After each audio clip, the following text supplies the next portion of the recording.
For reference, I was a 19-year-old female at the time. Still a female, of course, just a little older. I love camping. Anytime my friends and I came home from college, we would load up our cooler with beer, grab some gear, and go screw around outside. Unfortunately, when I was actually at school, none of my sorority sisters or other friends ever wanted to go with me, so I would often suffer withdrawals from camping.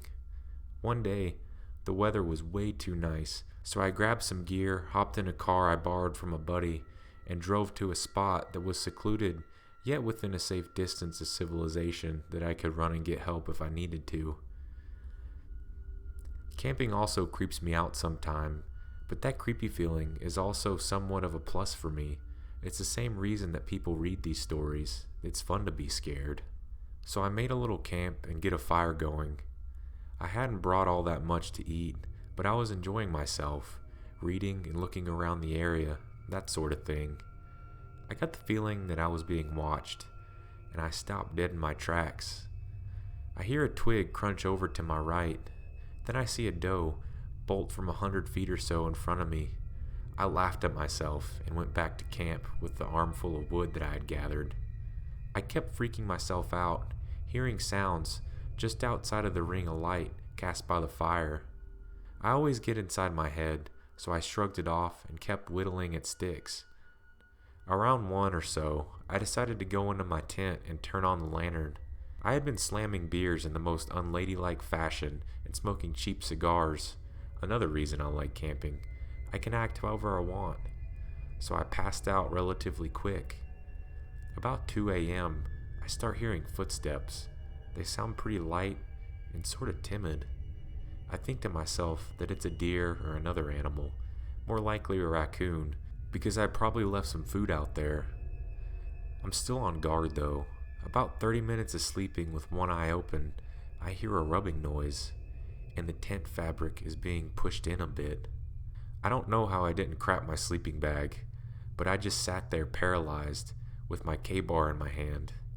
I desperately wanted to thrust the knife through the tent fabric, but I was still holding out hope that it was some of my buddies from a frat joking with me. And then, as suddenly as it begun, it all stopped. I was starting to feel slightly more secure because daylight would be coming in about 2 or 3 hours, but I sure as shit wasn't going back to sleep.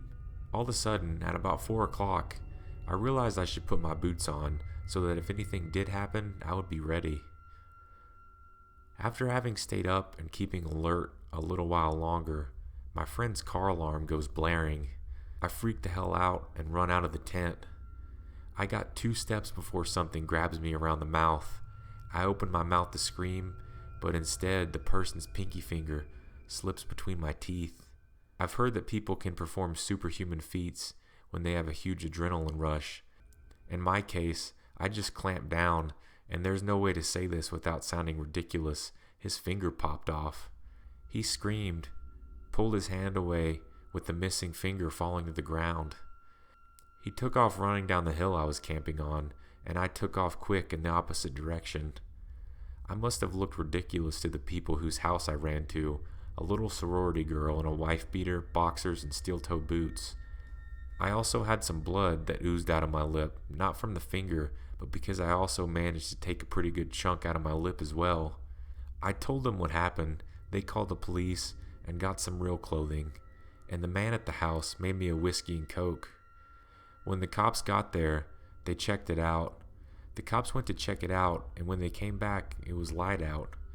They brought me back so I could get my friend's car, and what I saw just made me more scared.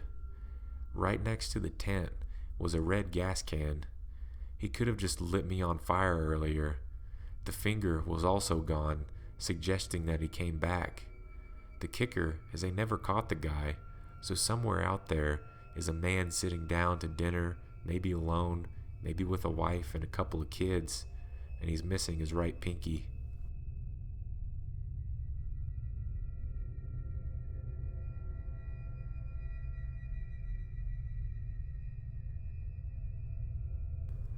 Growing up, every summer in July and August, my family would get together and camp out for 2 weeks at White Lake State Park in Tamworth, New Hampshire. Some of my best childhood memories were made there. Rollerblading, Nerf gun wars, flashlight tag, and water balloon fights with my cousin and neighbor kids in the campground. When I was around my late teen years, my family stopped gathering together to camp out after my grandmother passed away. One of the last years I was there, this one particular memory stuck out with me. A little over 10 years ago, I was 16 years old. It was around 10 p.m. at night when I noticed I had a missed call on my cheapy little track phone. My family was sitting around the campfire cooking s'mores and sharing some laughs, so I decided to go off for some privacy to return the call. I took a long, narrow trail that winds in between the other campsites that at the end leads to the bathroom. I wasn't going up to the bathroom, I just wanted to find an empty campsite and sit at a picnic table to make the call. There was plenty of those, since this whole side of the campground where I was heading was vacant. There were no other campers nearby in that area. It was quiet and dark, so I chose a campsite, sat down at the table. The lights from the distant bathroom from up on top of the hill behind me were illuminating my surroundings just a little bit. I called my friend and was carrying on a conversation for about 20 minutes. As I'm sitting there, staring straight ahead, I see a silhouette coming down the road in front of me. The figure is coming towards my direction, where all these empty campsites are. I could see it was a person. It's not that unusual to see people strolling through the campground for a night walk. The people I see usually have flashlights though. This person didn't. I wasn't creeped out at this point, no reason to be. I just watched curiously. As the person got closer, I could see a better outline, and that it was a man I was looking at. I also noticed his pace slowed down. I kept my eyes fixated on him as I continued my conversation on my cell phone. A minute or two passes, and now he stopped moving. He's just standing there in the road, looking straight into the campsite where I'm at.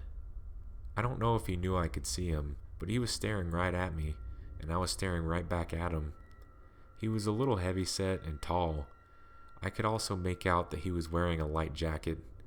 I couldn't see much for facial features, but I would guess I was staring at a man in his 30s or 40s. Alarm bells were going off now in my head. My mind had turned to mush at this point, and I'm frozen. I was no longer listening to what my friend was saying on the phone.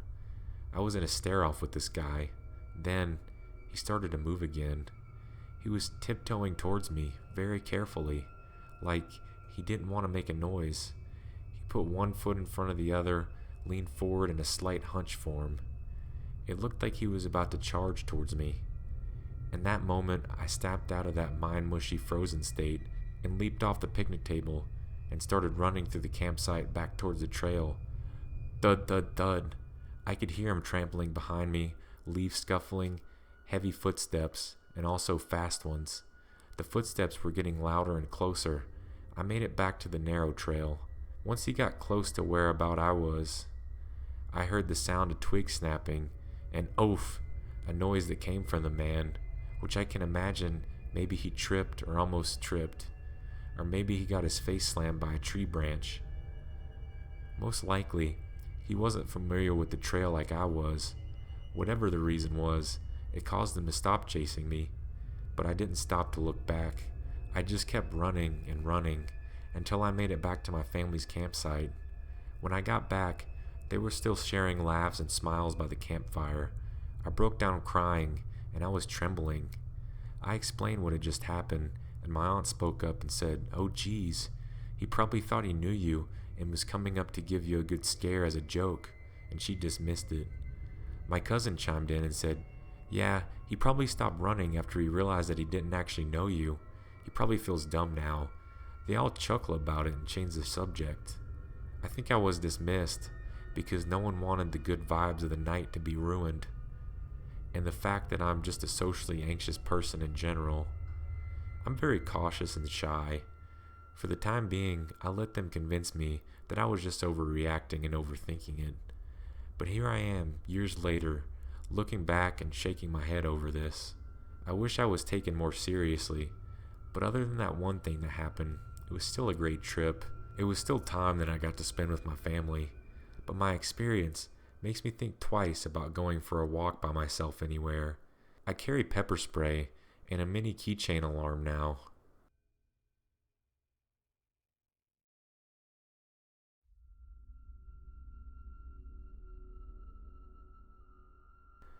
In May of 2009, I had just broken up with my girlfriend of almost 3 years. We had moved to Toronto from Calgary, and were still stuck living together after the breakup, as we didn't know many people in the city yet. Needless to say, the situation was pretty stressful and upsetting. So when a buddy I was going to school with at the time suggested a weekend camping and fishing trip, I jumped at the chance. He grew up in the area about an hour outside of Toronto called Flamborough. It's really beautiful, loads of lush forest, farmers' fields, and small rivers and creeks.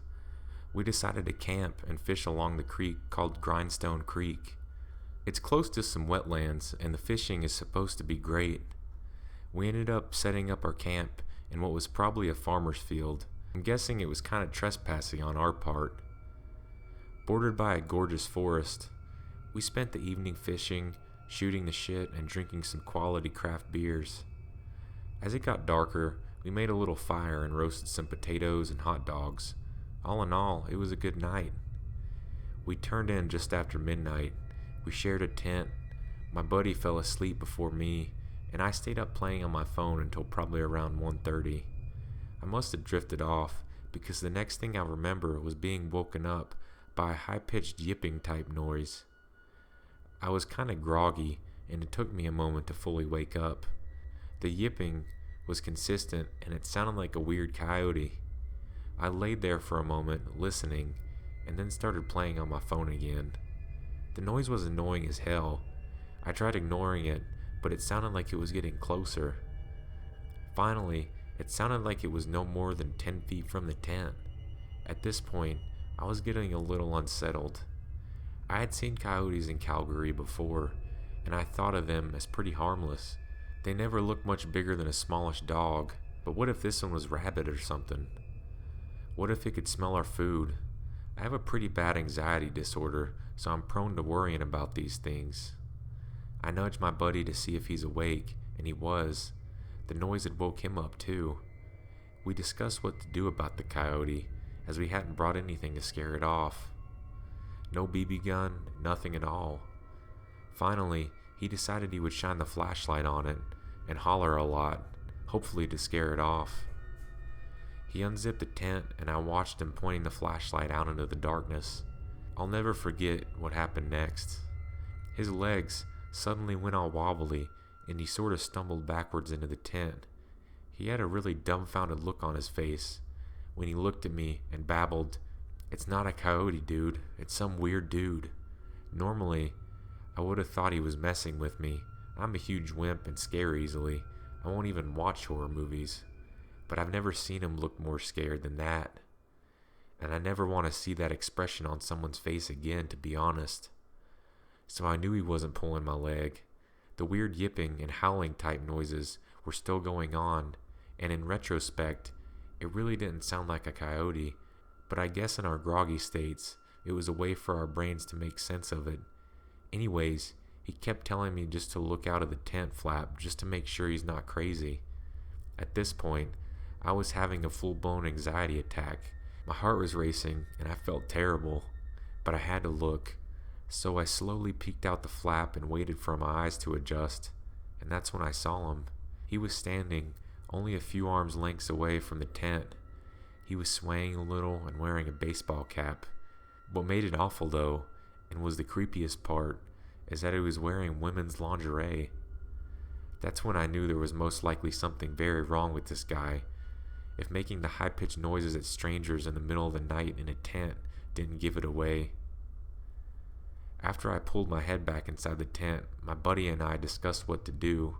Finally, we decided to yell at the guy to leave us alone. My buddy started to yell, "Excuse me, can you fuck off? We're trying to sleep here." The noises stopped. It was dead silent, and that's when we heard the footsteps running towards the tent. They stopped outside the tent, but we didn't waste any time. We started yelling again. "Seriously, go away. We have a cell phone, and if you don't, we're going to call the cops.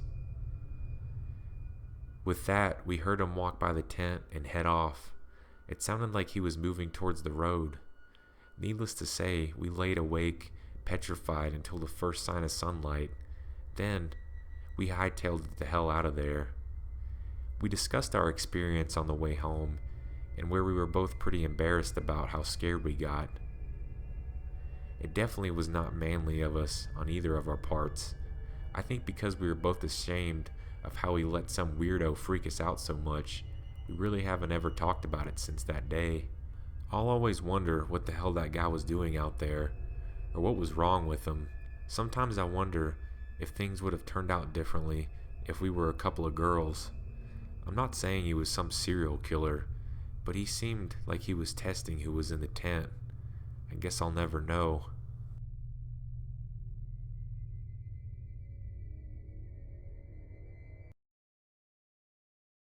How's it going, everyone? I just wanted to put this at the end of the video because it's been a long time. If you're new to the channel, you probably don't know, but if you're a long-time subscriber, you know I've been gone for I think like 7-8 months. I haven't posted a video. The first video I posted was just a couple days ago, in a while, and I just wanted to put this at the end just to kind of add some explanation as to where I've been. And I'm sure you guys have been wondering if you're a fan of the channel.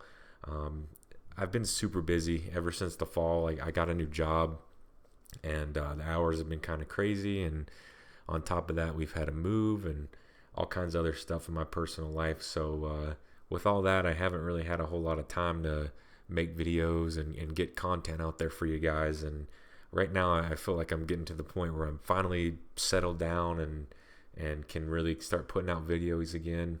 Hopefully you guys are still interested. I know, like I said, I've been gone for a while, so I'm sure I've lost some of you guys, but I really honestly enjoy making these videos on the channel.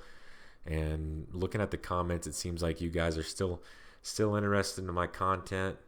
And like I said, now that I'm kind of settled and in a good spot, I'm gonna try to keep pumping these videos out and get this channel resurrected back up. It's kind of died down as far as obviously when there's not new content coming out, it's not really getting out there on the internet at all. So if you're new to the channel and you like what you see, be sure to subscribe. And if you're a long-time subscriber, I really thank you guys so much for the support and being patient. It really does mean a lot to me. And I hope you guys like the upcoming content that's coming up. If you have any suggestions at all on videos for the future, please be sure to post it in the comment section below. Also, I do have a Twitter account for this YouTube channel. I don't use it a whole lot. I'm trying to get more active with using it. So I can also post that in the description below. If you guys want to go follow that, you can message me or tweet or something at me about what you'd like to see in the future, or just an easier way to communicate with me. If you have any, like I said, suggestions. But just to kind of wrap this video up, if you've listened this long, thanks for watching the video, and be sure to hit that like button down there. And once again, thank you guys so much for supporting me.